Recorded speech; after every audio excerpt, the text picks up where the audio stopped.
Para pecinta Safrial TV yang saya hormati, kita kembali ketemu dalam acara membahas aktivitas mahasiswa berkaitan dengan sanggar. Sebelum kita bicara lebih lanjut, saya selalu menganjurkan kepada kita semua yang beragama, mari kita berserah diri dulu kepada Allah Subhanahu wa taala, Tuhan yang Maha Esa. Karena kalau kita selalu berserah diri, kita yakin bahwa kita selalu dalam lindungannya. Karena kita ini adalah makhluk yang lemah. Kita selalu meminta petunjuk dari Yang Maha Kuasa. Kita selalu minta perlindungan dari Maha Kuasa. Kita selalu minta hidayah dari Yang Maha Kuasa. Tidak bosan-bosannya. Karena beliaulah yang Maha Rahman dan Maha Rahim. Saudara-saudara sekalian, kemudian kita selalu mengucapkan selawat dan salam kepada Nabi besar Muhammad sallallahu alaihi wasallam. Allahumma shalli ala Muhammad wa ala ali Muhammad. Assalamualaikum ya Rasulullah. Beliau yang mengorbankan usia sampai usia ke-63 tahun, menyebarkan wahyu Allah, menegakkan agama Islam, dan yang terpenting lagi, apa yang dikatakan oleh beliau adalah menyempurnakan akhlak. Beliau membuktikan sendiri sebagai pemimpin yang sidik, amanah, tabligh, fatonah. Keempat sifat itu sulit kita temukan pada pemimpin zaman now sekarang ini. Saudara-saudara sekalian, oleh karena itulah kita dari dini sebelum Anda jadi pemimpin misalnya, mari kita mengubah diri. Kita sempurnakan akhlak kita, kita sempurnakan ibadah kita, kita memulai membentuk kepribadian yang sidik, amanah, tabligh, fatonah. Mudah-mudahan orang di sekitar kita, di lingkungan kita dapat meniru perilaku-perilaku yang empat tadi. Saudara-saudara sekalian, begitu banyak peristiwa di lingkungan kita. Mulai dari kita tidur, ada peristiwa mimpi. Bangun tidur, ada pertama kali kita cermati, kita amati, kita alami. Setelah tidur, kita juga mengalami. Mulai dari membersihkan badan, beribadah, sampai melakukan aktivitas pagi. Semuanya banyak hal-hal yang dialami. Adakala hal-hal itu menyenangkan dan ada kalanya membosankan. Ada kalanya hal-hal itu menyedihkan, ada kalanya mengembirakan. Ada kalanya peristiwa-peristiwa itu ada nilainya positif, ada yang negatif. Dan tidak mau seperti kehendak kita, harus positif semua. Karena dunia ini diciptakan oleh Allah, hidup ini berpasang-pasangan. Saudara-saudara sekalian, nah,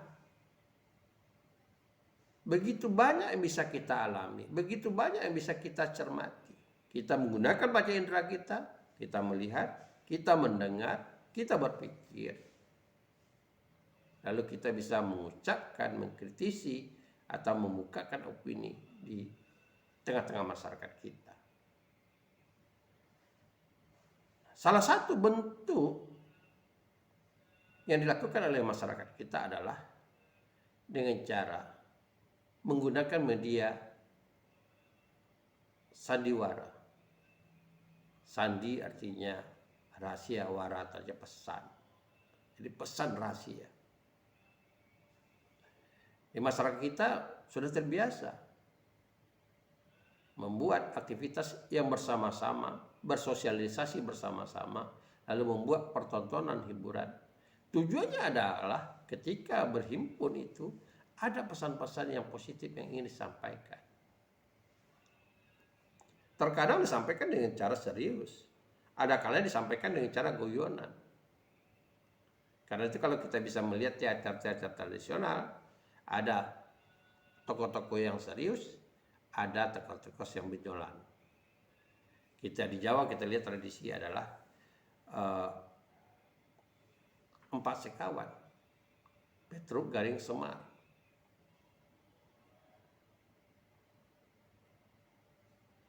Tiga anak, satu bapak. Nah, kenapa ada itu? Dan meskipun itu bentuknya hiburan, terkadang dia menyampaikan kritik-kritik atau pandangan-pandangan. Masyarakat merasa tidak tersinggung. Nah, kembali kepada bentuk teater tradisional, masyarakat pada awalnya adalah teater itu bentuknya spontan, tanpa naskah. Dia cuma mengandalkan kemampuan bertutur. Karena itu para pemain-pemain tradisional itu mempunyai penguasaan inovasi. Dia bisa membuat pementasan jadi hidup tanpa harus direncanakan. Tanpa harus direncanakan. Saudara-saudara sekalian, pada kesempatan ini saya ingin menyampaikan kepada Anda, dalam channel YouTube sekarang juga kita bisa melihat ada konten yang berkaitan dengan sketsa. Beberapa channel YouTube membuat sketsa. Anda bisa lihat channel YouTube yang dikelola oleh artis misalnya, oleh Sule misalnya, itu ada sketsa. Jadi ada cerita-cerita yang dikonsep sedemikian rupa tanpa harus bicarakan tentang naskah, tapi dia cukup disampaikan, diatur kembali kepada seperti kerja masyarakat tradisi.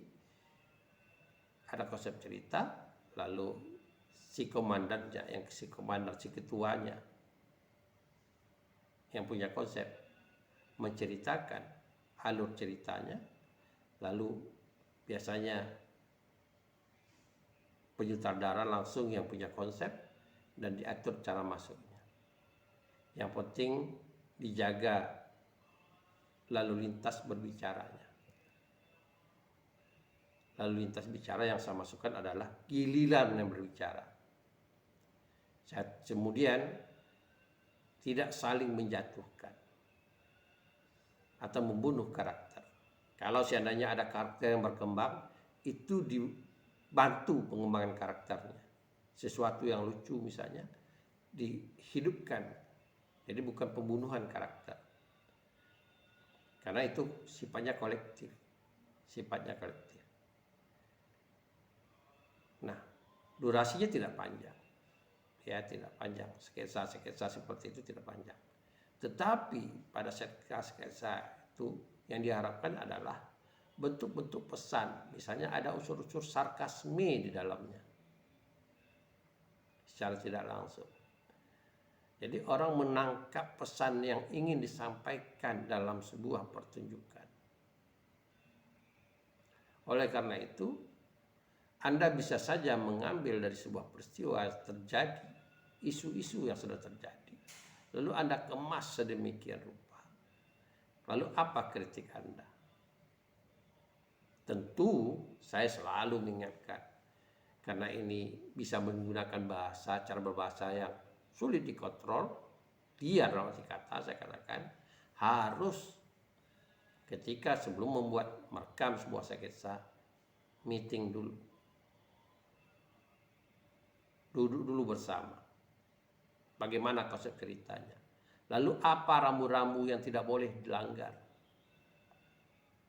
jangan sampai lost control. Ingat, Undang-Undang ITE memperhatikan Anda. Ya, undang-undang ITE perhatikan. Dan bukan berarti pula dengan pengontrolan itu membuat Anda kaku, tidak demikian. Anda meeting dulu siapa yang punya ide, lalu berapa orang pemainnya, lalu drama spontan, satu babak, cukup. Berapa durasinya? Atur giliran masuknya. Atur apa yang dibicarakan. Pembicaraan, bahasa bicaranya nggak bisa kita atur. Nah, di sini sebetulnya yang dituntut adalah kemampuan improvisasi. Mengeksploitasi kemampuan kita dan kemampuan teman, kemampuan tim. Eksploitasi, improvisasi yang saya katakan itu misalnya meluruskan topik pembicaraan, menggali lagi apa yang dibicarakan.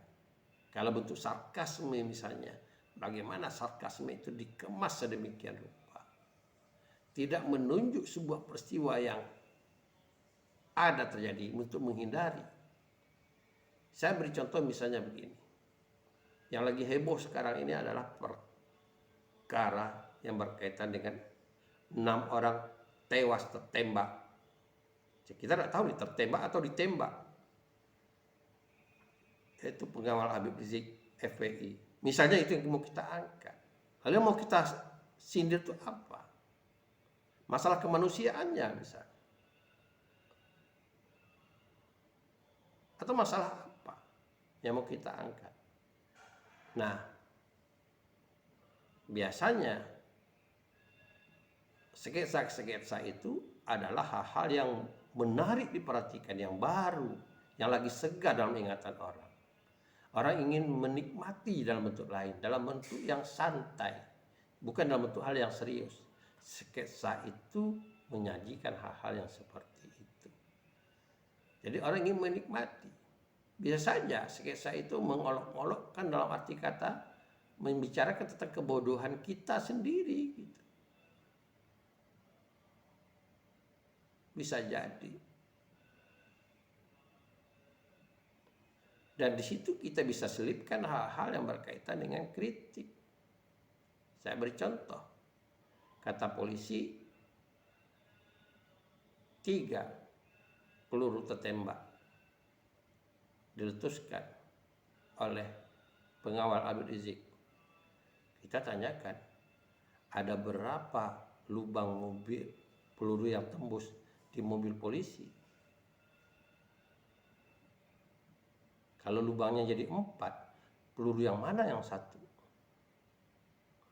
Jadi banyak hal yang bisa kita sampaikan kritik. Karena kita tidak pernah melihat mobil polisi yang kena tembak. Misalnya.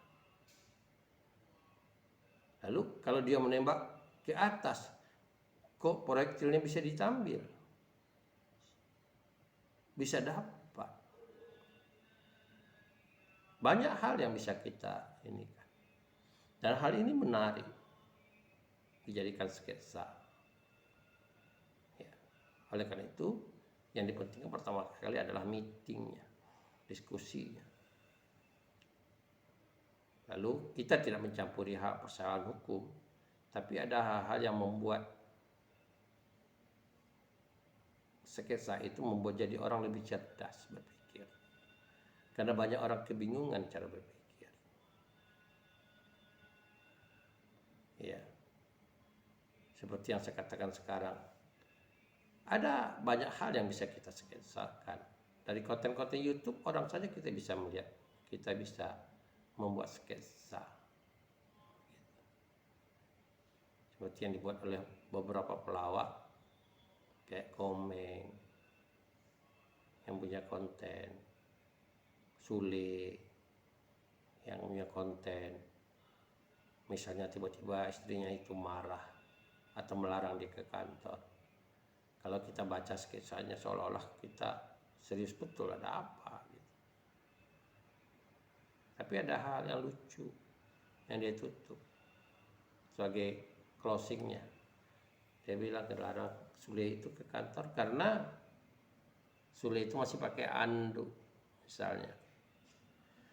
Jadi saudara sekalian, nah sekarang Anda perhatikanlah di lingkungan Anda, di rumah Anda, lingkungan terkecil atau lingkungan lebih besar di outdoor, di luar rumah Anda, di masyarakat.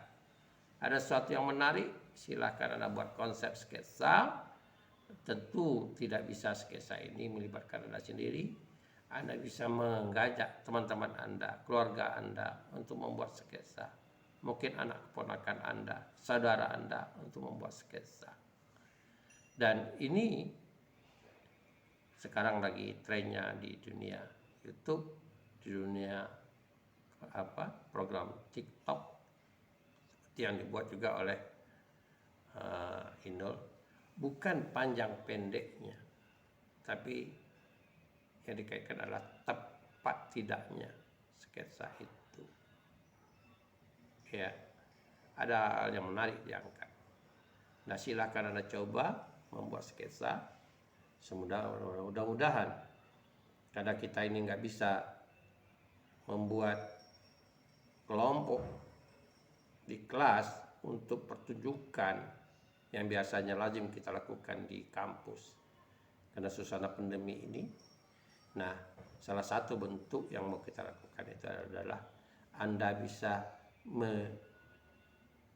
organisir bentuk-bentuk sketsa yang durasinya mencukupi di lingkungan Anda. Saya tidak melihat siapa yang Anda libatkan. Boleh Bapak, Ibu, saudara di rumah saja settingnya atau sketsa. Dan boleh juga di luar rumah, tetangga, teman sekolah yang bisa Anda lakukan untuk membuat sketsa. Yang terpenting saya katakan adalah jaga mulut Anda dalam mengkritisi, jangan menghujat orang. Kalau bentuk sarkasme itu biasa dalam dunia gaya bahasa. Jadi tidak langsung kita menghujat orang. Itu yang harus diingat, rambu-rambunya. Supaya semua anggota Anda itu menjaga rambu-rambu itu. Satu. Yang kedua, ide apa, pesan apa. Harus tidak hanya sebagai hiburan sketsa itu. Ada pesan moral mungkin yang ingin Anda sampaikan. Pemikiran-pemikiran Anda terhadap sesuatu yang Anda sketsakan itu. Itu perlu juga jadi perhatian bagi Anda. Nah, supaya orang ada mendapat informasi yang positif. Saya mengatakan pada Anda, kalau dalam dunia fiksi tulis kita mengenal adanya cerpen, adanya novel atau roman, maka sketsa itu idenya sama dengan cerpen. Singkat, tidak muluk-muluk, satu topik, singkat, tidak banyak persoalan, tidak rumit orang, dan tapi sampai pesannya. Sampai. Kalau novel begitu banyak, kita bisa mengatakan kalau novel itu kita membuat film atau kita bersambung. Tapi sketsa ini cukup, idenya sederhana saja. Persoalan-persoalannya ringan saja yang ada di lingkungan Anda. Mungkin ruang lingkupnya adalah informasi untuk lingkungan Anda. Dan saya berharap sketsa itu untuk semua umat. Lebih luas lagi. Kalau ada nanyakan, Pak, ada enggak terkaitan dengan prank? Tidak. Kalau itu prank itu sebuah konten perlakuan itu yang membohongi orang.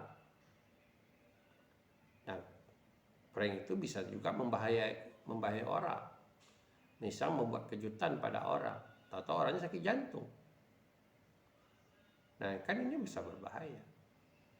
Tapi kalau sebuah prank sifatnya untuk permainan-permainan hiburan saja, ya ada soal. Cuma sekarang nilai positif apa mau kita ambil? Bisa memang yang kita paksakan orang, misalnya memancing orang marah, sejauh mana orang menguji orang kasih sayangnya, walaupun soal itu sifatnya prank. Tapi hal itu kan tidak baik. Dengan cara begitu mengeksploitasi orang itu tidak baik. Tidak baik. Sama juga dengan yang dilakukan oleh dalam konten-konten menghipnotis orang. Yang katanya Mereka sadar apa yang dikatakan sejarah jujur.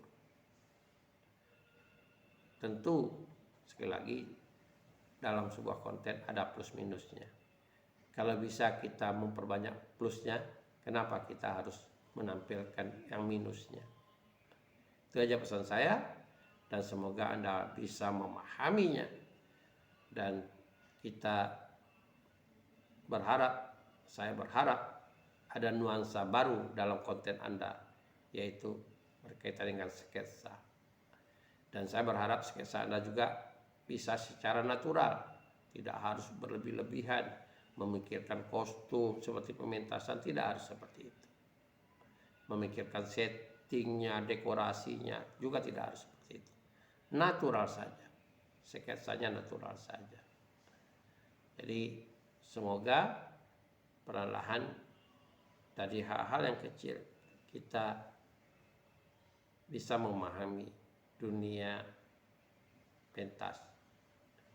Dan tentu sekali lagi saya katakan, yang harus Anda kelola adalah keterampilan berbahasa, terutama adalah berkaitan dengan intonasi, dinamik, tempo, nada, bagaimana dia mengelola dengan bagus, itu yang harus Anda perhatikan.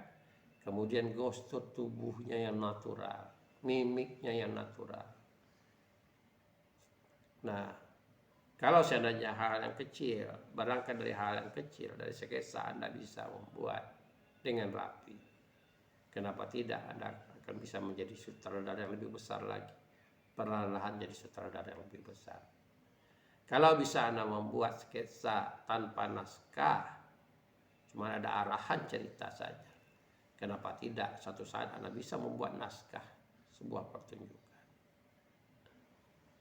Kayak naskah drama yang selama ini dilakukan oleh para senior Anda. Sekali lagi saya katakan, ini dunia maya, dunia YouTube, dunia membuat konten. Anda harus lakukan bagaimana membuat sketsa untuk konten Anda yang lebih bagus. Terima kasih. Assalamualaikum warahmatullahi wabarakatuh.